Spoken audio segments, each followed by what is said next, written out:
আগামীতে বাংলাদেশ জামাত ইসলামী সরকার গঠন করবে এবং ক্ষমতায় আসবে ইনশাআল্লাহ। আল্লাহর অস্তিত্বে বিশ্বাস, একমাত্র ক্ষমতার মালিক আল্লাহ, এই বিশ্বাস সংবিধানে থাকবার কারণে জামাত ইসলামীর নিবন্ধন বাতিল হয়েছিল সময়ের ব্যবধানে। ওয়া মাকারু ওয়া মাকারাল্লাহ ওয়াল্লাহু খায়রুল মাকিরিন। আল্লাহ বলেন, তারা ষড়যন্ত্র করে আর আমি আল্লাহ পাক কৌশল করি, নিশ্চয় আমি আল্লাহ রব্বুল আলামিনের কৌশলই জিতে যাবে। মুসলমানরাই জয়লাভ করছে।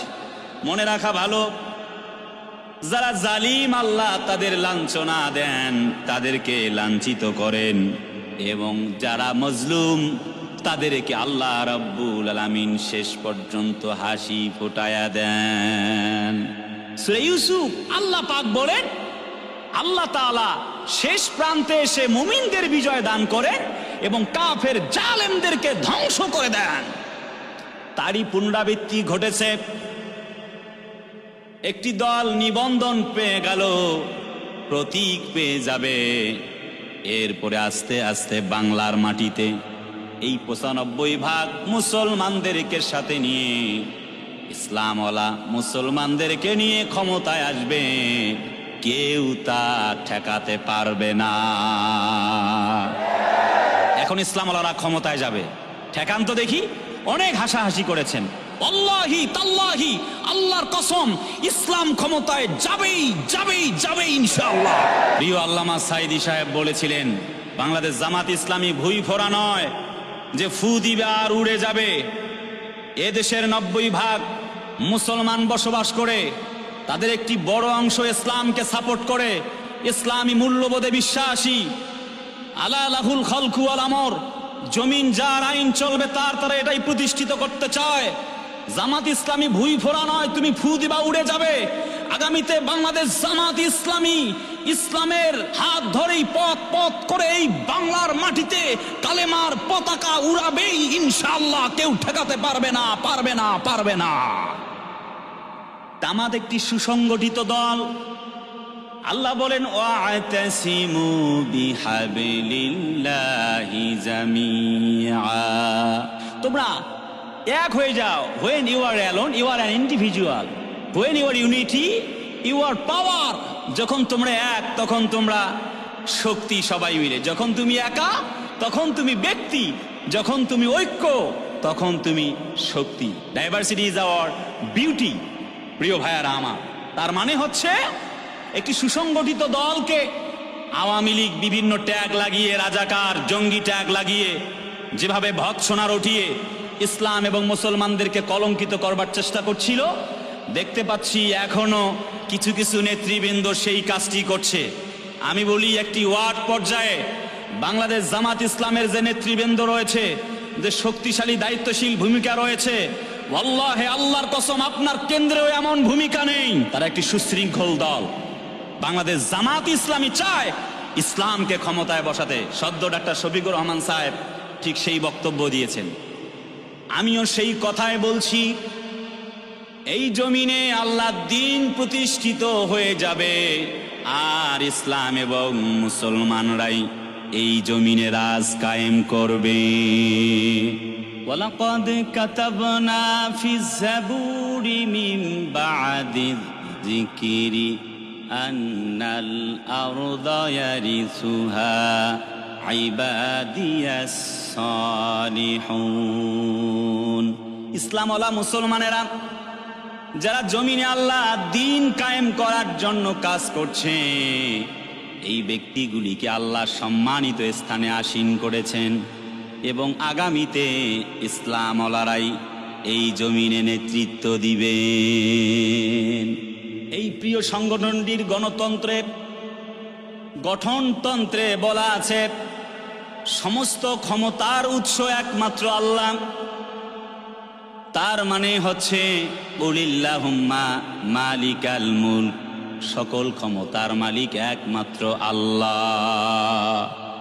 তারা গঠনতন্ত্রে বলেছে সকল ক্ষমতার উৎস একমাত্র আল্লাহ, সকল ক্ষমতার উৎস জনগণ নয়। যারা ইসলাম এবং মুসলমানদেরকে ভৎসনা করে এবং বলতে চায় তোমাদের নিবন্ধন দিয়ে কি হবে, আমরা বলতে চাই আমাদের গঠনতন্ত্রে বাংলাদেশ জামাত ইসলামীর চিন্তা চেতনায় মন এবং মননে আল্লাহ হচ্ছে সমস্ত শক্তির ক্ষমতার আধার, তিনি ক্ষমতার উৎস, এই চিন্তায় আমাদের থেকে যাবে। আমরা নিবন্ধন চাই না, যেই নিবন্ধন আল্লাহ থেকে অনেক দূরে সরে দিতে বাধ্য করে সেই নিবন্ধন আমরা চাই না, ঈমান নিয়ে বাঁচতে চাই। একটা দলের ভাইদেরকে দেখা যাচ্ছে তারা খুশি হয়নি জামাত ইসলামের নিবন্ধন পাওয়াতে। আমি বলি বাংলাদেশ জামাত ইসলামীর শুধু নিবন্ধন নয়, আগামীতে বাংলাদেশ জামাত ইসলামী সরকার গঠন করবে এবং ক্ষমতায় আসবে ইনশাআল্লাহ। বাংলাদেশ জামাত ইসলামীর নিবন্ধন তো হয়ে গেল, কিন্তু রুমিন ফারহানা আপুর বিয়েটা কবে হবে জাতির লোকেরা জানতে চায়। বয়স তো 45 হয়ে গেল। রুমিন ফারহানা আপু, আপনার বিয়েটা কবে হবে? কিছুদিন আগে দেখলাম আমাদের প্রিয় শিশির মনির সাহেব অ্যাডভোকেট, তাকে জিজ্ঞেস করছে যে নিবন্ধন কি আপনারা পেয়েছেন? খুব উল্লাস করে বলছে, আহা, উপরে একজন পরিকল্পনাকারী আছেন। وَمَن يَتَوَلَّ اللَّهَ وَرَسُولَهُ وَالَّذِينَ آمَنُوا فَإِنَّ حِزْبَ اللَّهِ هُمُ الْغَالِبُونَ।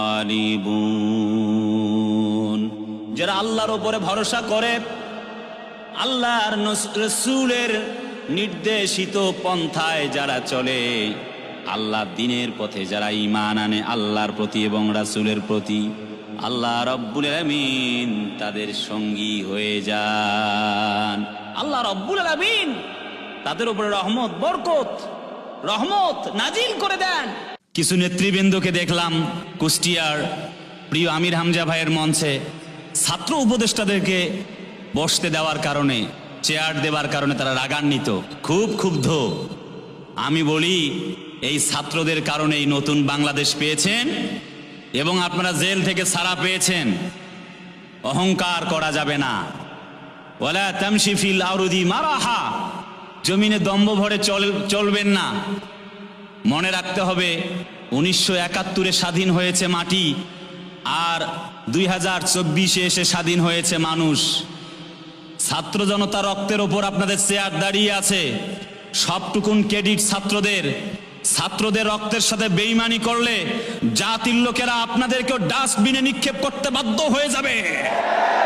একজন ক্লিন ইমেজের রাজনীতিবিদ জনাব জননেতা তারেক রহমান সাহেব বক্তব্য দিয়েছেন, দিল্লি নয়, পিন্ডি নয়, নয় কোনো অন্য দেশ, সবার আগে বাংলাদেশ। তার বক্তব্যকে সেলুট জানাই। বেগম খালেদা জিয়া দেশনেত্রী, তিনি কখনো হানাহানি, খুনাখুনি, মারামারি রাজনীতি করতে বলেননি। জনাব তারেক রহমান সাহেবও বলেননি চেয়ার নিয়ে মারামারি করার জন্য। কিন্তু আজ আমরা দেখতে পাচ্ছি অনেককে, তারা মনে হয় যেন কি পেয়ে গেছে, ইসলাম এবং মুসলমানদেরকে টিটকারি করছে, ছাত্র জনতা প্রিয় হাসনাত আব্দুল্লাহ সার্জিসদেরকে অপমান করছে। আমরা বলতে চাই, যারা আওয়ামী লীগ থেকে শিক্ষা নিবে না তাদের অবস্থা এদের থেকেও ভয়াবহ হবে। আরেকজন কেন্দ্রীয় লিডার, উনি আবার বলছেন যে হুজুরেরা মানুষের বাড়ি খায়। উনি টকশোতে দেখা যাচ্ছে ফ্যাসিস্ট আওয়ামী লীগের চেয়েও বেশি সমালোচনা করছে ইসলাম এবং মুসলমানদের, কোরআনওয়ালাদের। ধর্মীয় মূল্যবোধের বাহিরে গিয়ে রাজনীতি করতে চাইবেন করেন, ধর্মীয় রাজনীতিকে কবর রচনা করে তাদের নেতৃত্ব আধিপত্যকে টিকিয়ে রাখবার চেষ্টা করবে, তাদের কবর রচনা করা হবে। আমি ওই সকল নেতৃবৃন্দকে বিনয়ের সহিত বলতে চাই, মনে রাখা ভালো, ইসলাম এই দেশে ছিল, মুসলমানেরা এই জমিনে বসবাস করে। ইসলাম এবং মুসলমানদের বিরুদ্ধে গেলে জাতির লোকেরা আপনাদেরকে ছেড়ে দিবে না। মনে রাখা ভালো যে ইসলামকে টপকিয়ে, ইসলামকে বাদ দিয়ে আপনি এই জমিনে ত্রাস সৃষ্টি করবেন, আধিপত্যবাদ বিস্তার করবেন, হবে না। এই বাংলার মাটিতে আপনি ছাত্র জনতাকে বাদ দিয়ে, ইসলামওয়ালাদেরকে বাদ দিয়ে ক্ষমতার মসনদকে টিকিয়ে রাখবেন, এমন চেষ্টা করলে আপনার চেষ্টা ব্যর্থ হয়ে যাবে।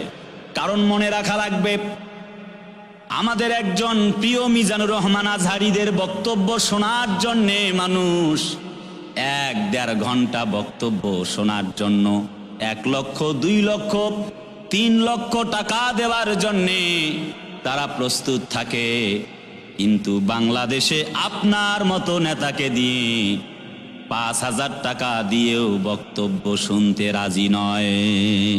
আপনার বক্তব্য তারা শুনবে না, কিন্তু ইসলামওয়ালা মুসলমান যাদেরকে আপনারা বলতে চান যে ইসলামওয়ালারা 2, 4, 5, 10টা সিটও পাবে না, আমি বলতে চাই ইসলাম আগামীর বাংলায় ক্ষমতায় আসবে ইনশাআল্লাহ।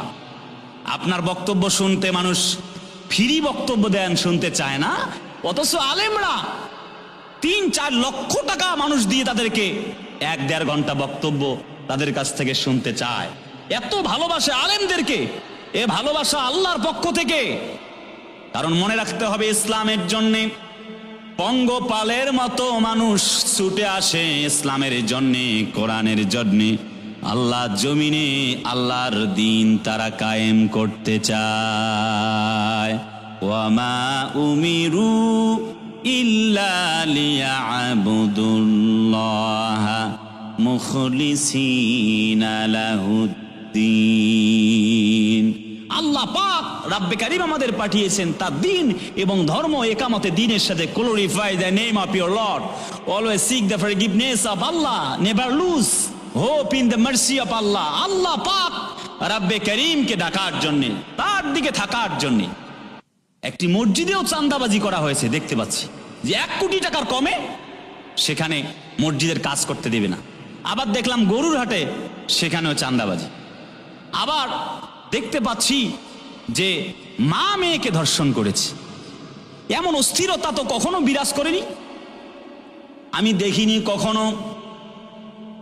ইসলামওয়ালারা এমন কাজ করেছে, আমি এ কথা বলতে চাই, আল্লাহ রব্বুল আলামিন বলেন, জাতির লোকেরা সাবধান হয়ে যাও, লা তাকরাবুজ জিনা ইন্নাহু কানা ফাহিশা। আল্লাহ বলেন জিনার ধারের কাছেও যেও না। অথচ আজ আমরা দেখতে পাচ্ছি কি পরিস্থিতি।